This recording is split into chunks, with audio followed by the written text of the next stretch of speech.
Aquí una vez más, con saludos cálidos y un Maite Irorú a todos los oyentes de Panorama de Noticias de la Voz Latina de Buenos Aires, de Domingo de Cuentos de Radio Tribuna de Nueva York, y también a quienes escuchen este espacio literario en otro momento y a través de otros medios como Facebook, mi página web o mi nuevo canal de YouTube.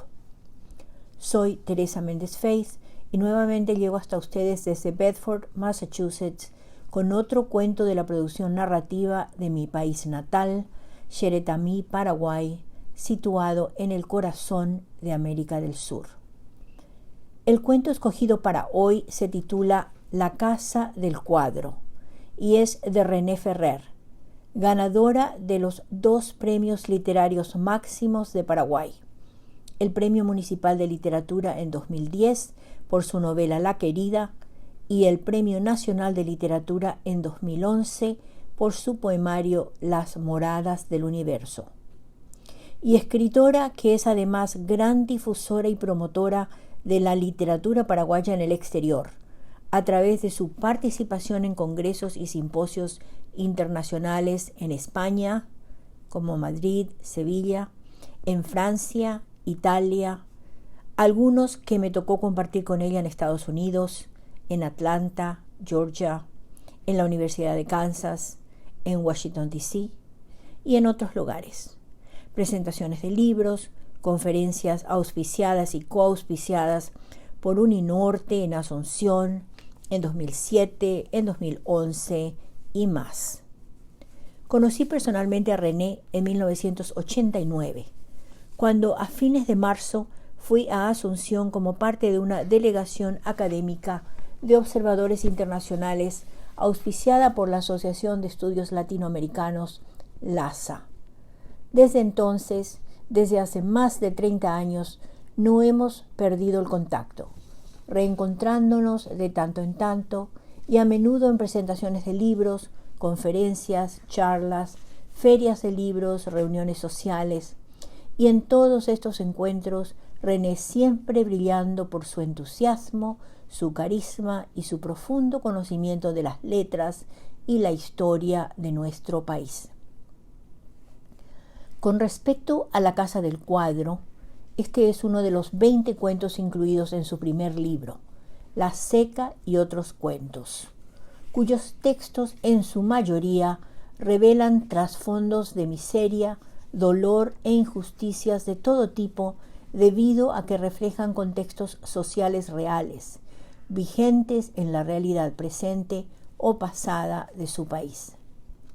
Contado en tercera persona desde la perspectiva de un narrador omnisciente, La Casa del Cuadro tiene lugar en los últimos días, tal vez semanas, de la vida del protagonista, un pobre oficinista cuyo mísero sueldo apenas le alcanza para vivir en un pequeño cuarto de pensión. El argumento se sitúa en 2 planos paralelos y describe la realidad de la vigilia y la realidad del sueño del personaje.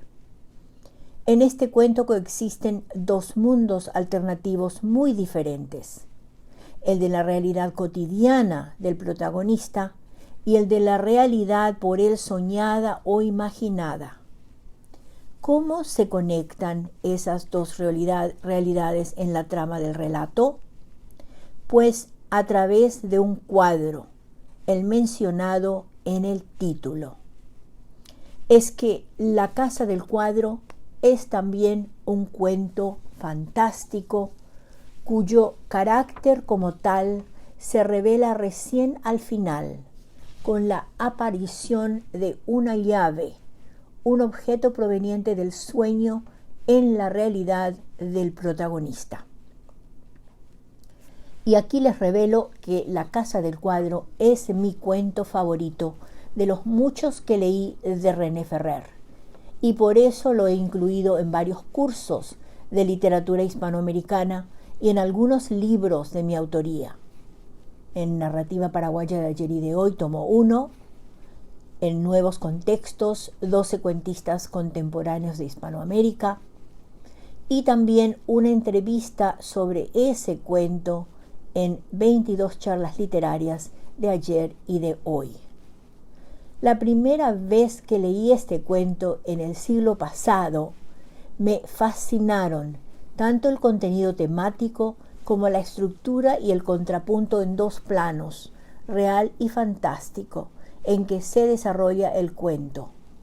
Me llevaron a un texto atribuido a Samuel Taylor Coleridge, que dice así en su traducción al español: ¿y si durmieras? ¿Y si en tus sueños soñaras? ¿Y si al soñar fueras al cielo y allí recogieras una extraña y hermosa flor? ¿Y si cuando despertaras tuvieras la flor en tu mano? Ah, ¿entonces qué? La serie de preguntas condicionales hipotéticas de Coleridge son retomadas, aunque como afirmaciones, no preguntas, por Jorge Luis Borges, en un ensayo significativamente titulado La flor de Coleridge, donde él toma el texto de Coleridge como un ejemplo para trazar lo que él llama la historia de una idea. Hace unos 20 años le entrevisté a René sobre la Casa del Cuadro, y aquí comparto segmentos de algunas de sus respuestas.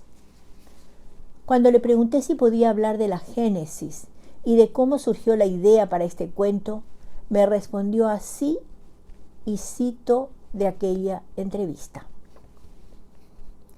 es muy difícil rastrear el origen exacto de todos los cuentos que uno escribe.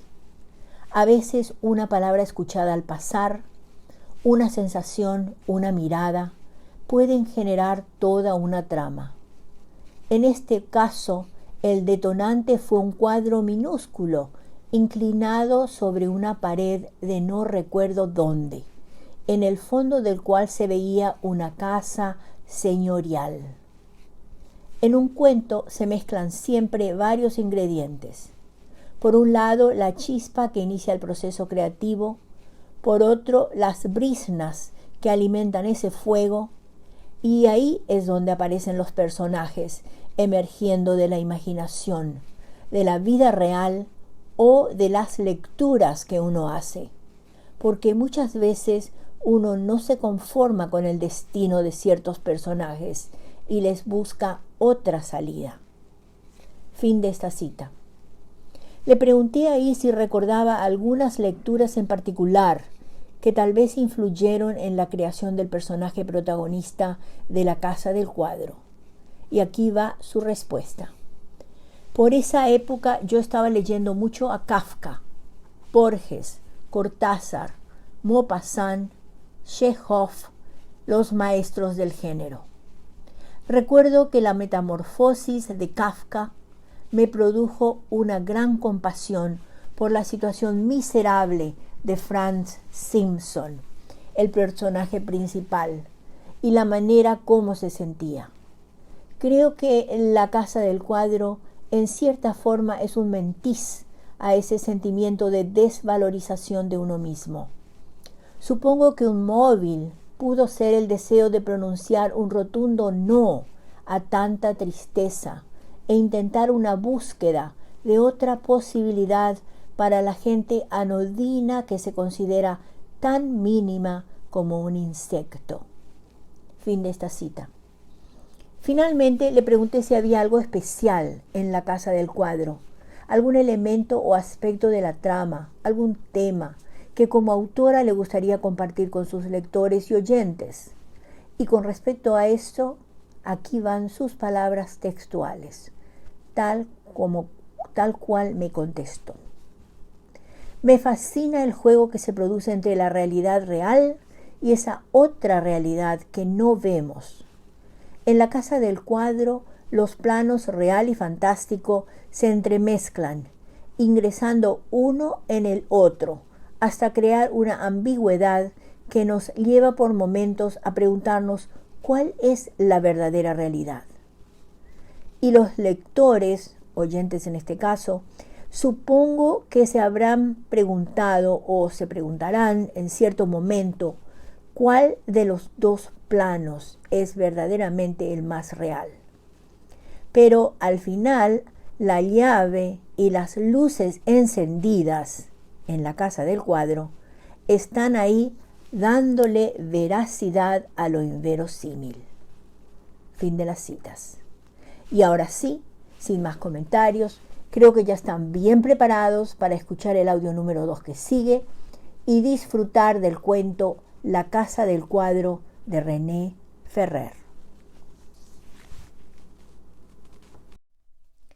Y aquí va el cuento de René Ferrer, titulado La casa del cuadro.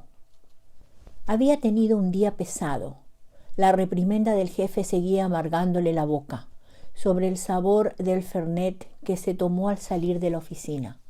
La nariz metida casi completamente en el vaso y sin dar conversación a su vecino de barra, que lo miraba como queriendo inmiscuirse en su silencio. Después de las impertinencias de los compañeros que lo escucharon todo, condoliéndose con hipocresía del mal momento, se le desequilibró el estómago. Aquella noche no escuchó la radio ni hojeó el periódico. Prefirió retirarse temprano a su habitación a ver si conseguía dormir y lo olvidaba todo. En su cuarto de pensión, los muebles apenas ocupaban espacio, dando al ambiente una amplitud desolada. No bien llegó, se metió en la cama, ladeando sobre la almohada dura y estrecha la cabeza embotada. Por la rendija de sus párpados laxos observó el cuadro colgado en la pared de enfrente. No era grande, y los colores desvanecidos por el tiempo y el polvo formaban un conjunto armonioso y amable que le sedaba los nervios, tensos por las amarguras cotidianas. El marco de un dorado viejo contrastaba apenas con el amarillo desleído de la pared, integrándolo a ella como si fuera una ventana diminuta por donde se pudiera escapar de la invariable repetición de sus hábitos a ese vergel que el artista debió tener ante sus ojos cuando pintó la casa. No podía entender de dónde habría sacado ese cuadro la dueña de la pensión, cuya poca sensibilidad contrastaba con las amplias dimensiones de su cuerpo. Tal vez algún pensionista lo dejó en pago del alquiler atrasado, y ella, por no perder totalmente el monto de la deuda, lo colgó en ese cuarto frente a la cama sin darle importancia. Ahora él lo tenía delante y lo miraba, atrapado por una sensación extraña. Le gustaba ese cuadro. Antes de entrar a trabajar como ordenanza, solía ocupar su desempleo en recorrer museos, y algo aprendió entonces de pintura. Pero no era la calidad aceptable de la obra lo que le atraía, sino la atmósfera de placidez que la rondaba, la cual parecía invadirlo a medida que se interesaba en los detalles. Las proporciones eran buenas, la profundidad adecuada, el claroscuro sugerente. Entre matorrales espesos se alzaba, rodeada de cautivante misterio, una casa solemne, de columnas altas y persianas prolijas. La puerta con llamadores de bronce y una hilera de ventanas veladas por la muselina de las cortinas le conferían uniformidad y estilo. Era extraño, no podía dejar de mirarla. En la cabeza se enredaban los hilos de su existencia. Aquel minúsculo puesto de mandadero arañando un sueldo miserable a los 40 años. Delia esperándolo, hasta que después de un tiempo lo dejó por otro. La sospecha de su ineptitud, la amargura del abandono. La soledad fue progresando en su interior. Empezó a desaliñarse. Le entró la desidia de bañarse. No tenía el menor interés por las cosas cotidianas y el trabajo se convirtió en una rutina indispensable para no morirse de hambre nada más. Se quedó con los ojos fijos en la puerta de esa casa, prendido a la solidez de su fachada. Era de 2 plantas y parecía habitada. Le gustaría saber quién era el dueño, en qué ocupaba las horas, seguir los móviles ocultos de su comportamiento, espiar los altercados de su corazón. La ubicaba en las afueras, no muy lejos de la ciudad. En todo caso, en la campiña de cualquier parte. En el segundo piso, El realismo del pintor consiguió darle a la cortina de una ventana la sensación de movimiento. De pronto, un sobresalto le movió la quijada. Insistió con los ojos, buscando a alguien junto al marco, atisbando el jardín desde su cama. Alguien que al principio no distinguió y ahora se revelaba como una presencia misteriosa e imprevista. Se estaba durmiendo. Eso era todo. Como de lejos le molestaron de nuevo los exabruptos del patrón, su voz seca y atiplada, que daba ganas de oprimirle la garganta hasta estrangularlo para hacerlo callar. El hombre se la tomaba con él cada mañana, con la puntualidad de un desayuno. Lo disminuía hasta el ridículo o con ampulosos halagos lo hacía sentir un insecto. El halago es también una forma del desprecio. Sí, una forma del desprecio. La rabia le bloqueaba la respiración cuando se acordaba. Ciertamente se sentía un insecto minúsculo y vil. Era minúsculo y vil cuando seguía de cerca las pisadas del patrón a todas partes, con las propias determinaciones prendidas a su tranco, como si no pudieran existir lejos de él. Sin saber cómo, se encontró dentro de aquella casa. No recordaba haber usado llave o que alguien le franqueara la puerta. Simplemente estaba allí, trasponiendo el umbral impregnado de magnolias, subiendo ya las escaleras hacia la habitación donde la cortina parecía vacilar de vez en cuando. El mayordomo lo saludó con una sonrisa de respeto y supo que ella lo esperaba arriba. Llegar, sacarse los zapatos, sentir sus manos sumergirse en el sueño. Entonces sospechó vagamente que debía volver a algún lugar, cuya ubicación se le escapaba de la memoria. La misma seguridad de su existencia se perdía en una nebulosa gris, como si se cayese de alguna parte. A la mañana siguiente, cuando el sol seccionó la habitación con una franja de luz, se entretuvo mirando las partículas de polvo que se movían caprichosamente en el aire iluminado, revelándole un universo minúsculo que terminaba abruptamente donde se interrumpía la claridad.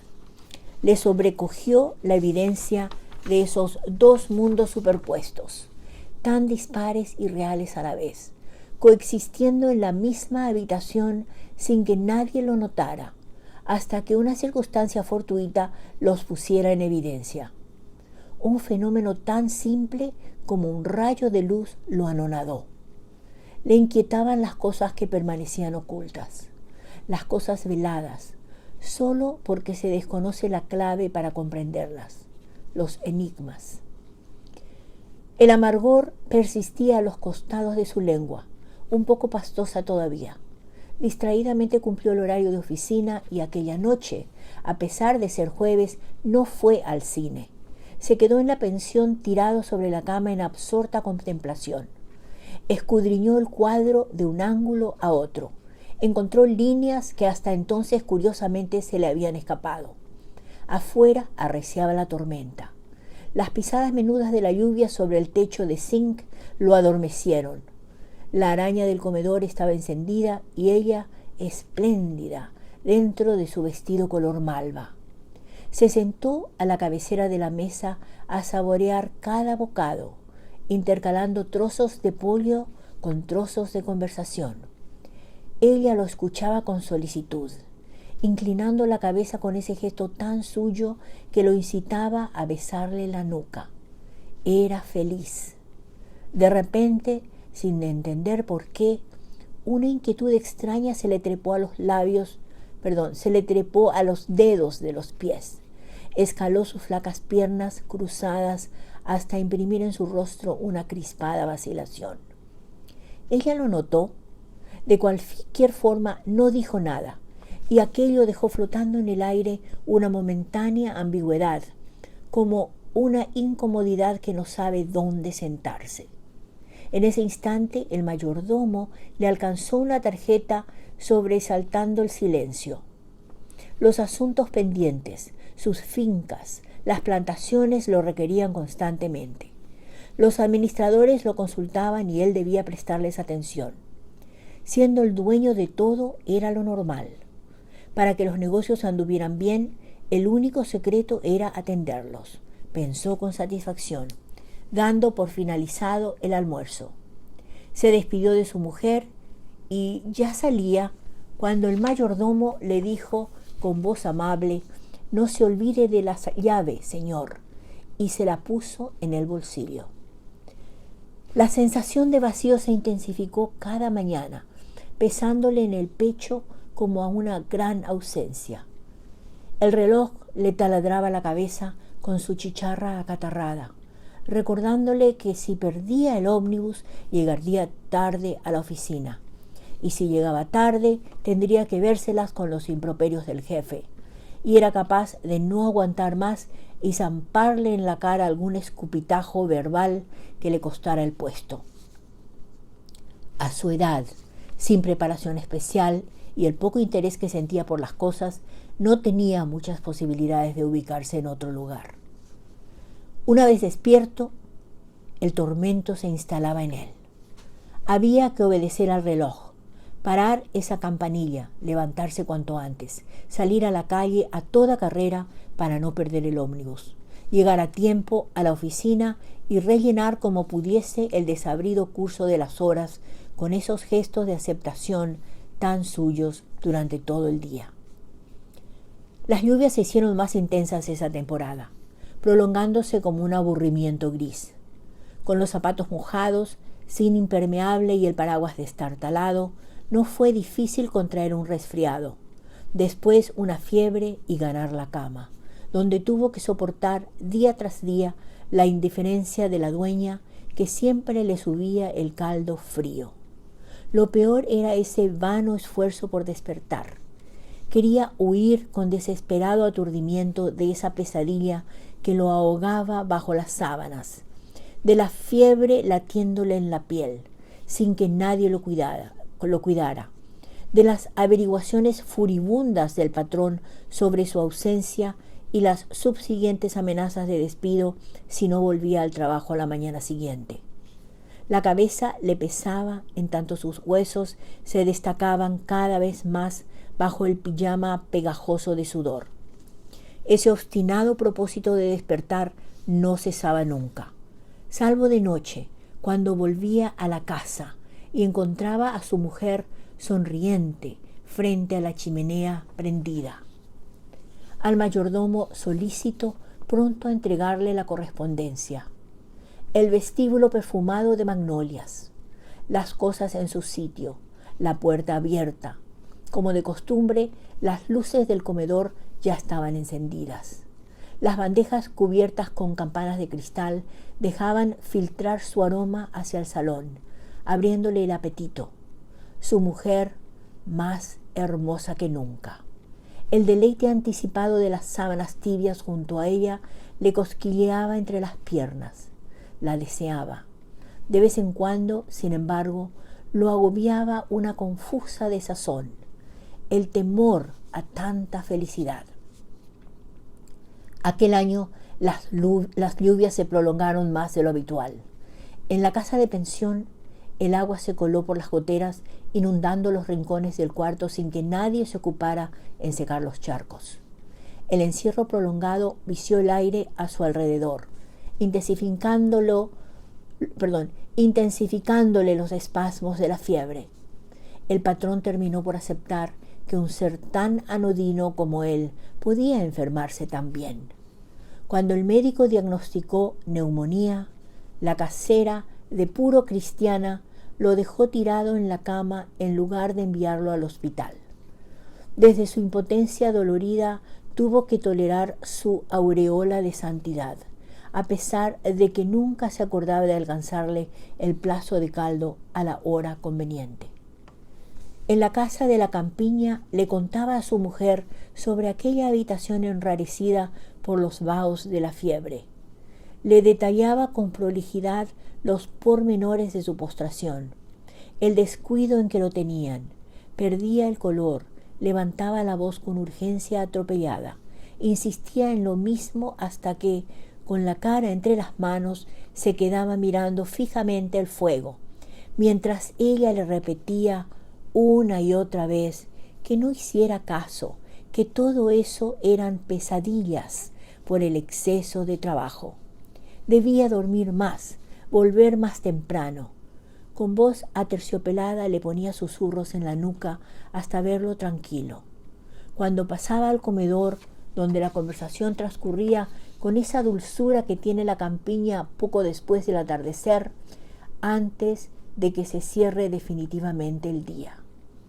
Con excesivas manifestaciones de pesar se santiguaron una mañana los pensionistas. El del número 14 había muerto durante la noche sin que nadie escuchara nada. Se llamó al forense para los trámites acostumbrados. Cada quien dio su opinión infalible y tardía. La dueña, autoritaria y llena de conocimientos, abrió la ventana para disipar los vapores de la enfermedad, los peligros del contagio. Todo había terminado, por fin, sin mayores contratiempos. El alivio deambulaba por el corredor. Cuando la claridad hizo patentes los contornos, los inquilinos notaron que el muerto apretaba una llave en la mano izquierda. Al principio pensaron, no sin cierta extrañeza, que sería de la habitación. Pronto se comprobó que esa llave no calzaba en ninguna de las puertas de la pensión. Ante la sugerencia de que fuese de la oficina, el patrón negó con despectiva superioridad la mera posibilidad de semejante circunstancia. En el cuadro colgado frente a la cama, las manchas de humedad habían arruinado la pintura, pero la casa seguía allí. A través de la puerta, que parecía abierta, las luces del salón estaban encendidas, pero eso nadie lo notó. Fin del cuento.